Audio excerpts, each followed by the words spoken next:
Ich werde immer wieder gefragt, ob es nicht gefährlich ist, alleine als Frau mit dem Wohnmobil zu verreisen. Und gerade bei meinem aktuellen Reiseland Albanien kommt diese Frage besonders oft. In meinem letzten Video hatte ich von meinen unschönen Begegnungen mit der bosnischen Polizei berichtet. Außerdem habe ich erzählt, wie ich auf einem albanischen Campingplatz böse verarscht wurde.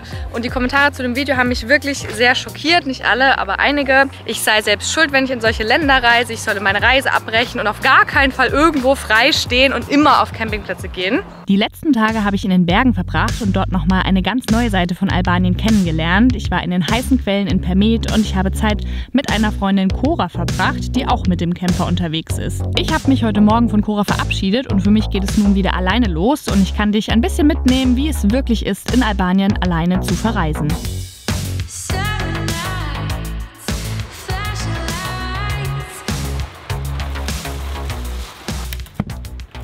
Nachdem Cora dann weg war, war ich erstmal etwas planlos. Das Treffen mit Cora war nämlich der erste und auch einzige Termin meiner Reise.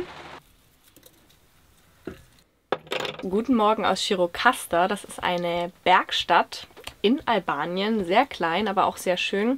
Ich war hier vor einer Woche schon mal. Hier habe ich eigentlich den Trip mit meiner Freundin gestartet gehabt.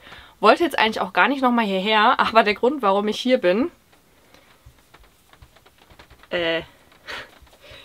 ist diese Tischdecke, denn wir waren 2 Nächte in einer Ferienwohnung. Das war richtig gut, nur ich habe anscheinend diese Tischdecke mitgehen lassen. Ich bin richtig erschrocken. Wir sind dann weitergefahren und dann bin ich in mein Bad gegangen und auf einmal liegt in meinem Bad auf meinem Wasserkanister dieses Deckchen und ich denke mir, das kann jetzt nicht sein. Wie kommt das denn hierher? Keine Ahnung wie, aber ich habe es geklaut.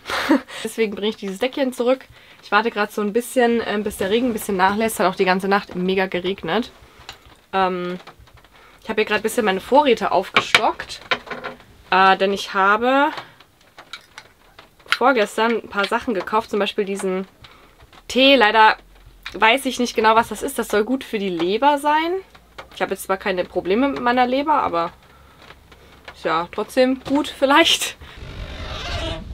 Als Cora dann weg war, bin ich tatsächlich erstmal in ein kleines Loch gefallen, weil mir meine Reise irgendwie etwas sinnlos vorkam. Ich hatte das Gefühl, tausende Kilometer von allen Menschen weg zu sein, die mir wichtig sind. Was ja auch genau so ist. Ich habe mich dann ein bisschen aufgemuntert mit einem Besuch in der bisher besten Konditorei, die ich in Albanien finden konnte.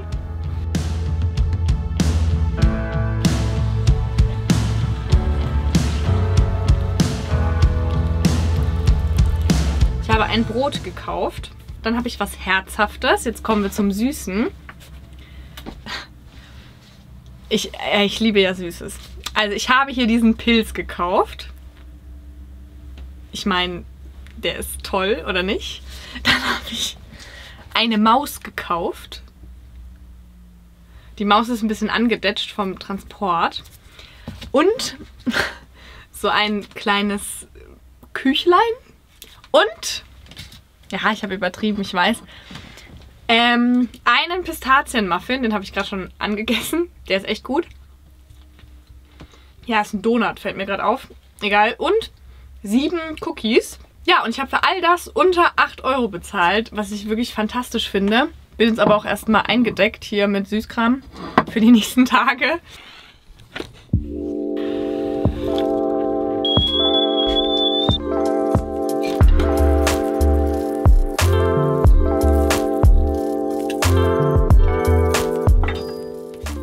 Ich stand in Shirokasta auf einem Parkplatz, ganz oben an der Burg. Neben mir war auch noch ein anderes Wohnmobil und ich muss sagen, dass mir das echt auch immer ein bisschen Sicherheit gibt.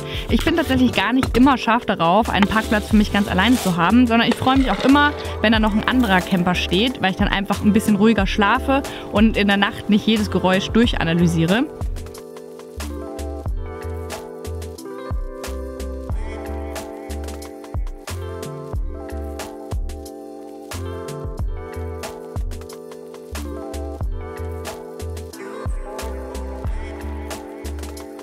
Die Sonne hat mich motiviert, mein Leben wieder in den Griff zu bekommen. Daher habe ich erstmal aufgeräumt und mich fertig gemacht. Hier habe ich auch meinen Schmuck von Holzkern angelegt. Die Uhr trage ich sehr gerne, damit fühle ich mich sehr organisiert und die Ohrringe sowie die Kette sind wasserfest. Daher kann ich die den ganzen Tag tragen, ohne mir Gedanken zu machen. Holzkern verbindet Naturelemente mit Schmuck, was ich total liebe. Es gibt hier verschiedene Schmuckstücke mit beispielsweise Holz, Marmor oder Perlmut. Holzkern konserviert diese Materialien in schönen Schmuckstücken für Männer und Frauen. Gerade für Weihnachten kann es interessant sein, denn durch das große Sortiment wird man für die ganze Familie fündig. Und die Geschenke kommen in einer nachhaltigen und schönen Verpackung bei dir an.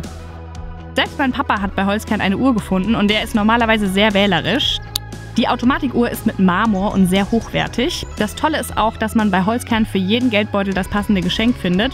Wenn du noch Weihnachtsgeschenke suchst, schau auf jeden Fall bei Holzkern vorbei. Alle Bestellungen, die bis einschließlich des 20. Dezember eingegangen sind auch noch garantiert bis Weihnachten bei dir. Und mit meinem Code kannst du auch noch 15% sparen. Viel Spaß! Und für mich geht's jetzt ans Meer. Let's go! Ich habe mich dann entschieden, ans Meer an einen Campingplatz zu fahren. Ich muss sagen, dass ich hier in Albanien so oft auf Campingplätzen war, wie bei noch keiner anderen Reise. Und das liegt nicht daran, dass ich mich beim Freistehen unwohl gefühlt habe, sondern dass die Campingplätze hier günstig sind und zu dieser Jahreszeit auch fast leer. Bei meiner Überwinterung in Spanien waren die meisten Campingplätze überfüllt und teuer, da macht es einfach wenig Spaß. Und auf Campingplätzen komme ich in Kontakt mit den Betreibern und ich unterstütze damit mein Reiseland auch finanziell. Als Vanlife-Reisender ist man ja doch auch ein bisschen ein Schmarotzer, weil man verhältnismäßig wenig Geld im Land lässt. Und gerade jetzt in der Nebensaison finde ich das fair, die Menschen vor Ort zu unterstützen. Wahnsinn. Sowas ist mir noch nie passiert. Ich habe hier ein ganzes Menü bekommen. Noch Kuchen, Mandarine, Tee. Ich bin wunschlos glücklich.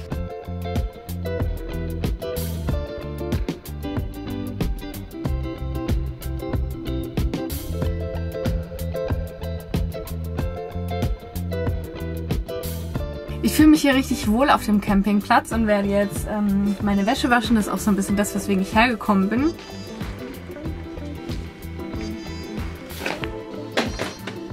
Ich hatte mir Sorgen gemacht, dass ich vielleicht hier die Programme nicht verstehe wegen der Sprache.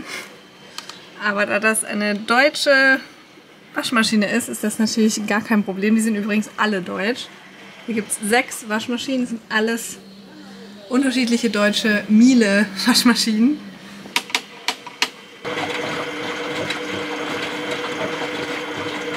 Schon ein bisschen ein Geisterort hier, weil hier auch super viel Tourismus ist. Ich bin gerade in Ksamil, also im Sommer ist hier wahrscheinlich richtig viel los. Jetzt gerade ist hier niemand. Ich bin ja auch die Einzige auf dem Campingplatz.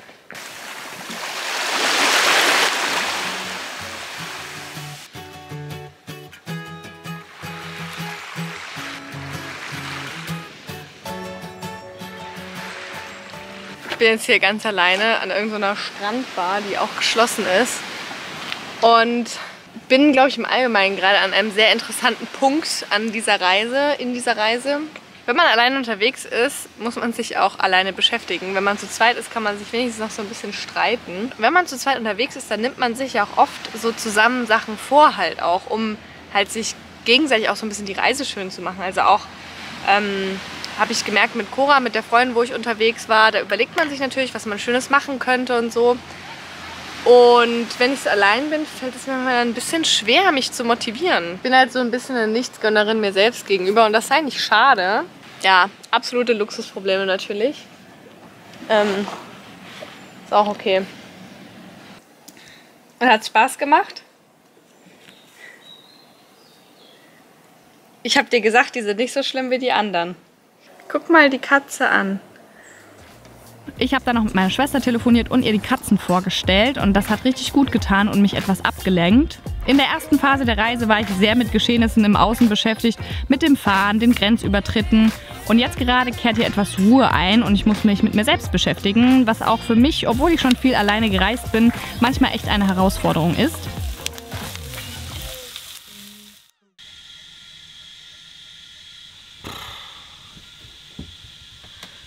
Ja, mein Tee zischt schon hinter mir.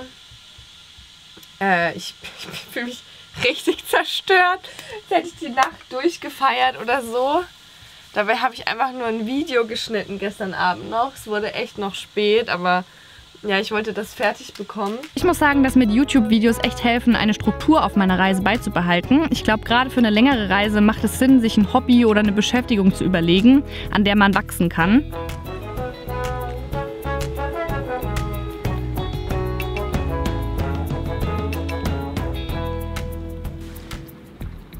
Are you from Ksamil? I'm from Germany. Alemania, Germany? Deutschland? Yes.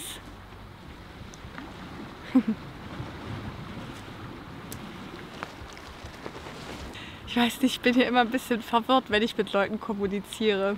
Ich habe mich wirklich selten in einem Land so krass wie ein Tourist gefühlt, wie hier in Albanien.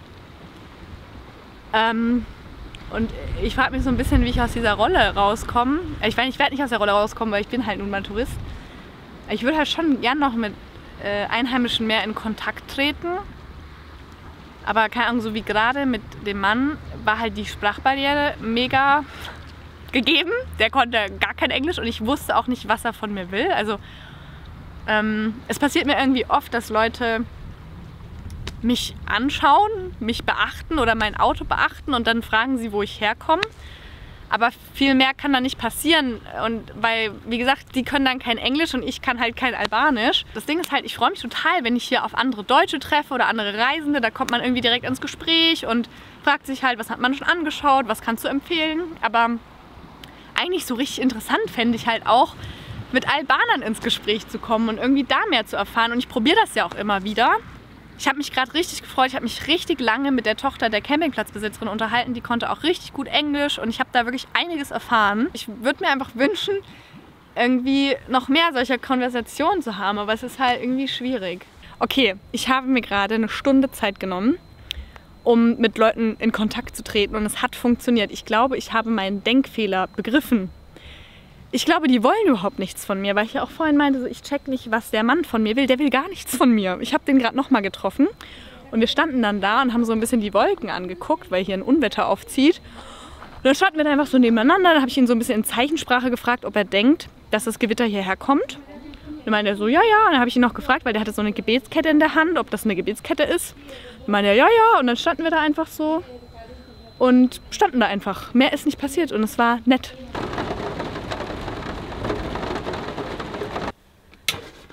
Ich fühle mich wieder wie ein Mensch.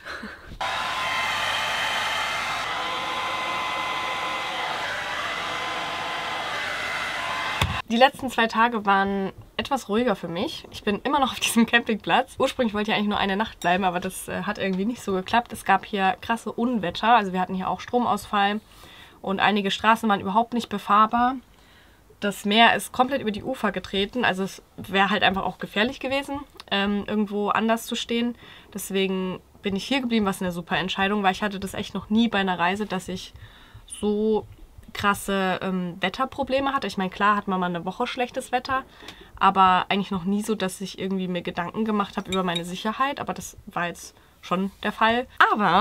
Aber vorgestern Abend bin ich nochmal rausgegangen, als es kurz nicht geregnet hat, und habe es geschafft. Ich hatte Kontakt mit Einheimischen.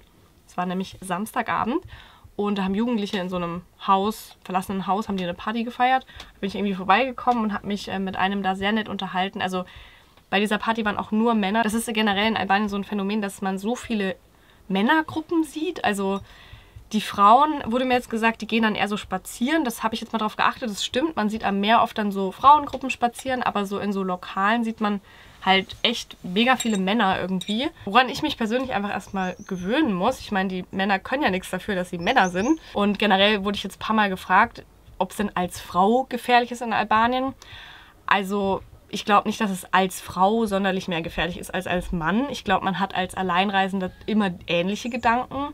Deswegen, ich glaube, wäre ich ein Mann, hätte ich ähnliche Sorgen so. Da sehe ich jetzt mein Geschlecht per se erstmal nicht als großen Nachteil. Ich meine, ich weiß schon, was die Leute meinen, wenn sie sowas fragen. Aber ich muss sagen, dass ich mich hier in Albanien viel sicherer fühle als Frau. So kann ich jetzt nur von meinem Geschlecht sprechen auch. Als zum Beispiel in Spanien. Weil in Spanien wird man so oft angelabert, auch so ein bisschen aufdringlich, oder bei einem wird nachgepfiffen, angehupt, was ich schon als sehr unangenehm empfand teilweise. Was mir hier halt so noch überhaupt nicht passiert ist. Die Leute sind auch sehr respektvoll, distanziert, und auch zum Beispiel dieser junge Mann, mit dem ich mich unterhalten habe, hat auch freundlich gefragt, ob er mich zu meinem Auto bringen soll, weil es ja jetzt schon Nacht ist. Und dann meinte ich, nee, kein Problem, ich laufe alleine, ist nicht weit. Und dann war er auch richtig nett und ja, okay, dann komm gut nach Hause so. Und das ist mir jetzt wirklich schon ein paar Mal passiert, dass ich einfach im Gespräch gemerkt habe, ja, dass es einfach überhaupt nicht aufdringlich ist, und das finde ich wirklich sehr schön. Der junge Mann von der Party hat mir übrigens auch erzählt, dass er schon mal in Deutschland war, und zwar in Frankfurt. Aber er war froh, als er dann wieder in Albanien war, denn er fand es dort zu gefährlich und hat sich dort unwohl gefühlt. Was ich auch schon etwas interessant fand, weil das genau das Vorurteil war, was ich mir in Deutschland über Albanien anhören musste, nämlich, dass es zu gefährlich sei. Ich kann den jungen Mann aber total verstehen. Hier in Albanien ist gerade jetzt auch zu dieser Saison echt der Hund begraben und es erscheint alles eher langweilig als irgendwie gefährlich. Ein Grund, warum ich immer noch auf dem Campingplatz bin, ist, dass mein Dach weiterhin undicht ist und ich mir den Tag nehmen wollte, um mein Auto zu verarzten. Es regnet bei mir an vielen Stellen ins Auto und trocknet nicht, weil es einfach immer wieder nachregnet. Das macht mir ziemlich Sorgen und ich habe auch festgestellt, dass ich perspektivisch eine gesamte Wand im Wohnmobil ersetzen muss. Das kann ich hier auf der Reise aber natürlich nicht machen. Daher versuche ich das erstmal vorübergehend zu fixen und Schadensbegrenzung zu betreiben. In so einem Fall ist es schon blöd, dass ich ganz alleine für mein Wohnmobil verantwortlich bin und mich da mit niemandem austauschen oder absprechen kann. Ich bin jetzt fast schon wieder im Stress, weil ich habe in den Wetterbericht geschaut und es soll heute tatsächlich noch mal regnen. Damit habe ich jetzt nicht gerechnet. Ja, deswegen die Box ist beiseite gerutscht. Es hat hier an dem einen Träger hier läuft es nämlich rein und generell möchte ich diese Kante überprüfen. Weil hier an der Kante irgendwo läuft es nämlich auch rein. Also es ist ja auch ein bisschen dreckig, das ist nicht so schlimm, wie es jetzt aussieht. Aber ich habe halt echt krassen Alufraß. Ich habe hier dieses Loch gerade mal zugestopft, da muss ich dann rübergehen. Hier, das ist auch ein Loch. Hier, das sind auch alles kleine Löcher. Ist jetzt an der Stelle extrem so. Hier überall habe ich jetzt sowas auch nicht. Ich weiß jetzt nicht, warum das hier so auftritt. Der Zustand meines Wohnmobils belastet mich wirklich extrem, weil ich gerade echt das Gefühl habe, das Ding modert mir unter meinen Füßen weg und ich kann das gerade nicht richtig aufhalten. Ich hatte tatsächlich überlegt, meine Reise abzubrechen und nach Hause zu fahren, aber aufgrund des Wintereinbruchs kommt das nicht in Frage und in Deutschland kann ich bei diesen Temperaturen natürlich auch nicht am Auto arbeiten. Das ist wirklich eine Situation, in der ich fürs Leben lerne, indem ich versuche, Situationen neutral und lösungsorientiert zu betrachten, obwohl mir eigentlich zum Heulen zumute wäre. Und das schätze ich auf jeden Fall am Alleinereisen. Ich persönlich empfinde es immer ein bisschen komisch, an einem fremden Ort alleine zu übernachten. Da spielt jetzt erstmal das Land noch gar keine Rolle. Aber ich hätte tatsächlich vor meiner Albanien-Reise vermutet, dass es mir in Albanien noch ein bisschen schwerer fallen würde oder generell in Bosnien-Montenegro, weil einfach das Länder sind, die doch ein bisschen weiter entfernt sind von Deutschland und der Kultur in Deutschland, die ich so kenne. Das hat sich aber tatsächlich so nur bedingt bestätigt, weil ich mich in Albanien sicherer gefühlt habe als beispielsweise Frankreich und Spanien, wo man ja sehr viel auch mit Autoeinbrüchen und so zu tun hat, wo man immer gucken muss, ob das Auto sicher steht. Solche Gedanken habe ich mir in Albanien echt wenige gemacht, weil ich wenig gehört habe von Autoeinbrüchen. Gerade als Tourist ist Albanien aber wirklich in meiner Erfahrung ein sehr sicheres Land. Es gibt hier sicherlich Korruption, habe ich auch mit einigen Albanern drüber geredet. Die gibt es gerade auch im Tourismusbereich. Das betrifft aber auch eher die Chefetage oder was hinter den Vorhängen passiert, was natürlich in keinster Weise okay ist oder toll. Aber ich als Tourist bin davon eigentlich überhaupt nicht betroffen und niemand will mir als Tourist auch irgendwas Blödes tun. Ich bin in meiner Erfahrung Alleinreisen in Albanien nur gewachsen und ich fand es für mich persönlich auch eine wertvollere Erfahrung als jetzt beispielsweise Spanien oder Frankreich, weil ich hier einfach nochmal mehr lernen konnte im Prinzip auf Kultur und Vorurteile.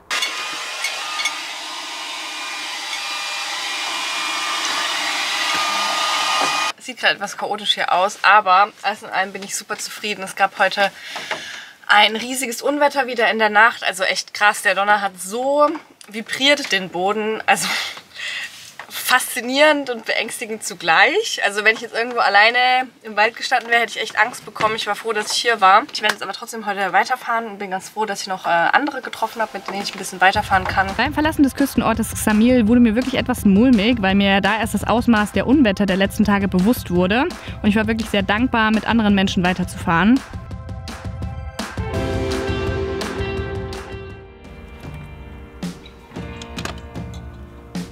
Am nächsten Morgen hat sich dann mein Radträger verabschiedet und daher musste ich den reparieren. Etwas nervig, aber solche Sachen nehme ich mittlerweile wirklich gelassen. Wenn was kaputt geht, muss es halt repariert werden. Ist halt so.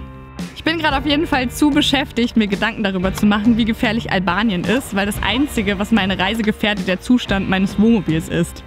Das war's nun erstmal zum Thema Alleinereisen. Die nächste Zeit werde ich mit meiner neu gefundenen Reisegruppe verbringen und was wir da alles so Verrücktes erleben werden, das siehst du im nächsten Video.